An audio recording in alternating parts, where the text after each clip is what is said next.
Whether you be new to language learning or an experienced learner, I think we all understand intuitively that speaking or directly using the language or your target language you're trying to pick up with native speakers is, of course, one of the most effective things that you can do when you're trying to learn it. Whether it comes to input, because you're listening to them and then you're practicing, whether it comes to output, because you're actually trying to speak back.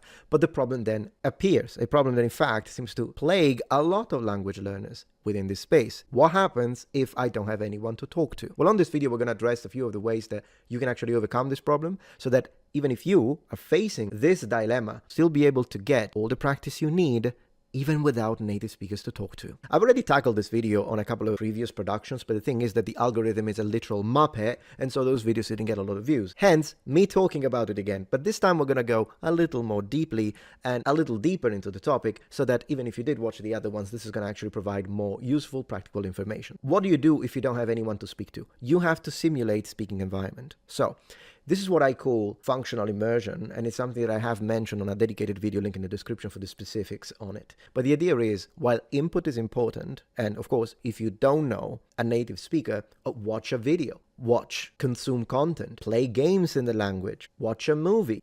Heck, watch the entire season of a drama. This, of course, exposes you to native speakers who are using their language in a way that simulates you being there with them, not at the same level, because of course experiential knowledge is the best way to connect words to memory. Living the experience is better, which is why usually the best thing to do after at least a year of preparation is to move to the country, but not a lot of people can do this.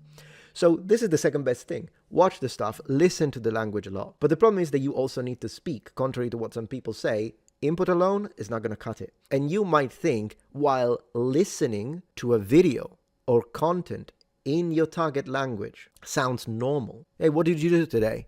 I just watched a movie in Chinese or French. People are like, oh, it's cool. Yeah, how much did you understand? And you're like, I don't know. I didn't understand anything but bonjour. Or maybe you said, I understood kind of half of it, but there were new things. I wrote them down. Fantastic. Everybody understands that and finds it normal. But if someone were to tell you, hey, what did you do today? While I was watching a video, I just spoke back to it. I had a conversation with a movie character. I paused it. Literally, while he was talking, I paused it and spoke back. They think you need professional help.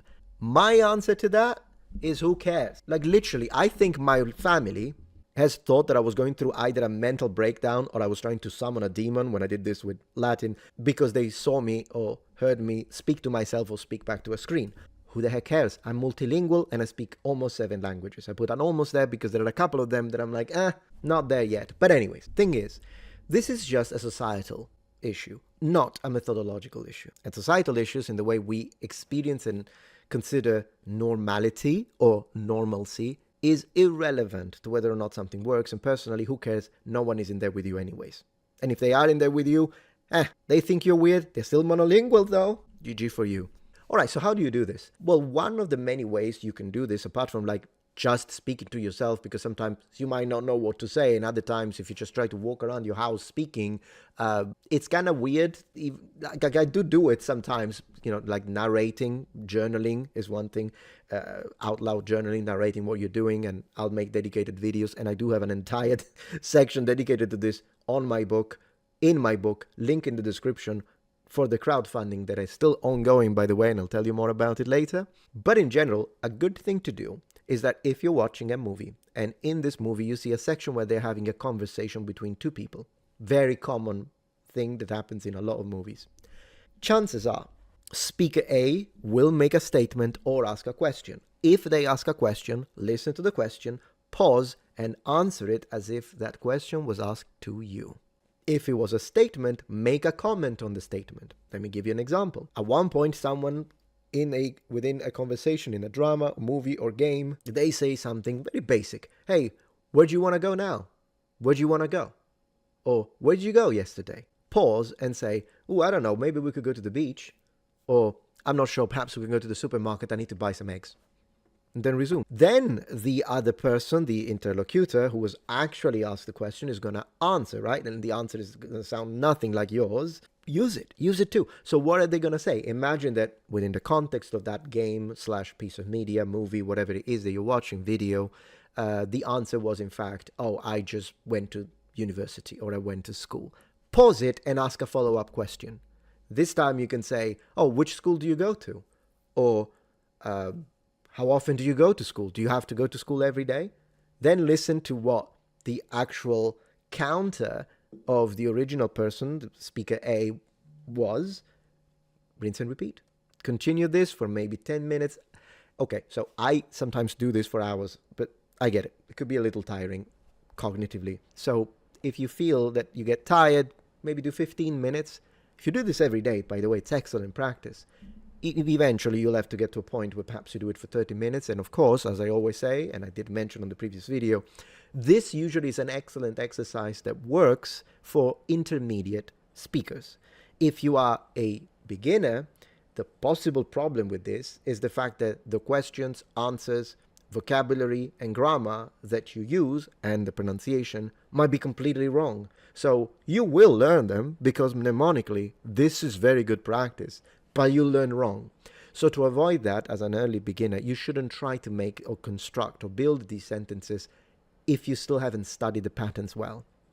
So either practice a grammar structure that you have just memorized and only modify those elements or components that you know are safe to move. So if the original sentence you studied was, I went to the supermarket to buy eggs, of course you can change it to, I went to the supermarket to buy milk, and it's not going to be a big deal, usually in the majority of languages.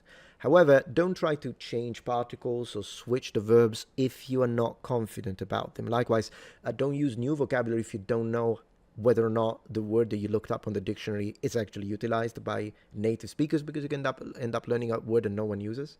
And also at the same time, try not to create a sentence or a pattern that is completely new just based on how you would invent it using your own language, because that could, again, solidify or fossilize bad habits. So as an ultra beginner, either use a grammar pattern that you've just studied, so you get to practice it, or learn and repeat entire sentence chunks. So you learned a sentence from a native, you know it's correct, practice it this way. And then if you do enough, eventually you get to a point when you are a lower intermediate and you have experience that you can start building your own sentences and sort of upgrade and upscale this type of exercise. If you found this interesting, please subscribe to the channel and make sure to check out my crowdfunding, because my book is going to be full of information like this, packed into an easy to utilize guide.